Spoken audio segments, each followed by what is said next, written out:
Well, the first band that Rick and I started was a band called Moonshine Jug and String Band.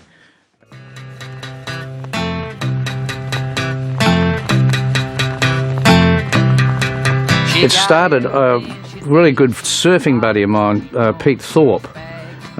We used to go down the coast surfing, and then we'd go get ourselves crazy at somebody's party on a Saturday night or something. And Pete turned to me, he said, when you take your guitar to parties, he said, I'd love to play along with you. And I said, well, what do you play? And he said, I don't play anything. I said, well, what do you want to play? And he said, I don't know, but I'd love to learn an instrument. And I said, well, why don't we start a jug band? So we went up to my brother, who was doing classical piano at the time and doing brilliantly at it. And we said, we're going to start a band. Do you want to be in it? She never stumbled. She got no place to fall. It all began as a fun uni band part-time thing. And we were all studying.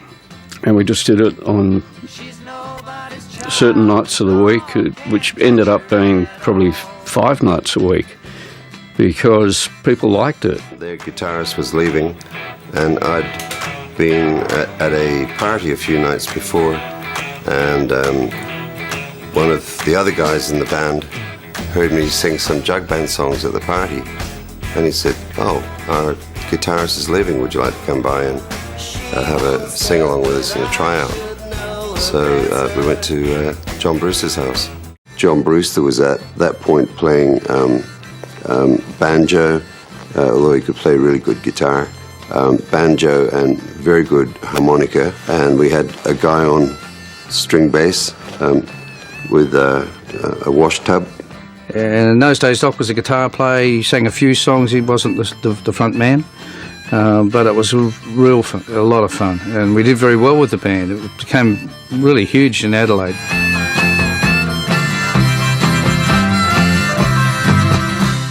We'd written a few songs and had a little bit of success with an EP called Keep You on the Move in Adelaide. We'd all actually just finished uni as it happened at the same time, the various courses we were doing. I'd got an honours degree in drama and English. The reason we decided to keep going was, one, we wanted to stay in music, but we realised that the songs we were writing were really songs for electric bands. They weren't jug band songs. And so we figured what we had to do was to put ourselves through an apprenticeship of learning how to play electric instruments. And so we realised that we had a lot of learning to do if we wanted to be an electric band. So, the easiest way was to do covers. Baby, now you're moving way too fast. You gotta give me a little loving, give me a little loving. Oh, if you want our love to last. And we just had to play and play and play, and that forced us into becoming a much better band than we were. And then,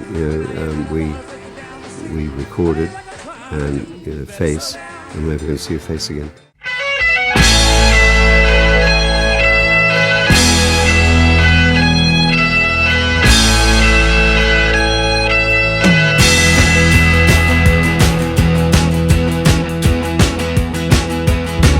Went down to Santa Fe, where Renoir paints the walls. Described you clearly, but the sky began to fall. Am I ever gonna see your face again? Am I ever gonna see your face again? Tram cars and taxis, Michael Waxworks on the move. Of course, I knew them, of course, because we all lived and worked around Adelaide. I joined in '76. Doc was a great bass player, don't get me wrong, still is.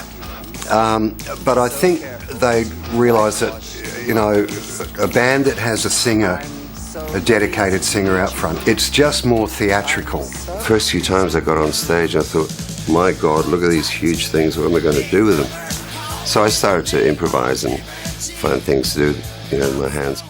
For the next 4 years, we played everywhere and anywhere, 6 nights a week, 4 hours a night, 11 months of the year, for absolute peanuts. In the really early days of the band, we basically lived in each other's pockets.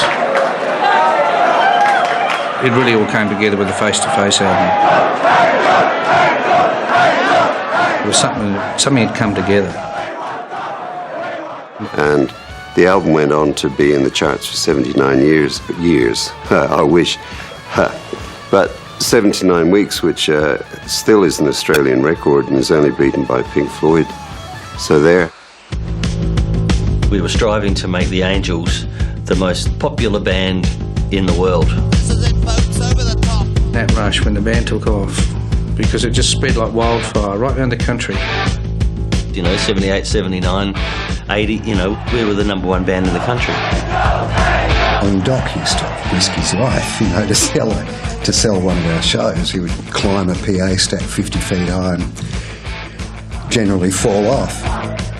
Retrospectively, I think it's a shame that lineup had to have a lineup change at that very time, because we were right on the edge in the States. We were really going well. When someone leaves the band, it's initially a big hole, and then there is a certain excitement about filling that hole.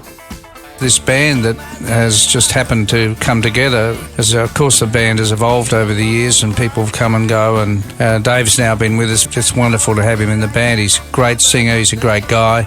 We're all creative again. We've done 2 albums now with Dave. It's our repertoire. When we play, it's like a celebration, and it's a mutual celebration because our audience celebrate it too, and it's always a great experience. I think what's maybe we've realised is what's bigger than all of us in the band is our audience. We're kind of a household name right through the country, so we're lucky. Our music's gone right through Australian society. We live in a great country. We get to see it. It's joined all of these generations together. Fashion and fame. I think it was the sheer power of the band. I don't know, it's a credit to the songs that they have lasted this long. Wonderful 3-chord pub rock idea that they came up with. A lot of people do play them, and a lot of bands have been influenced by us. And their songs. It's always about the songs. If I wanted to be in a rock and roll band, the Angels would be the rock and roll band I'd want to be in.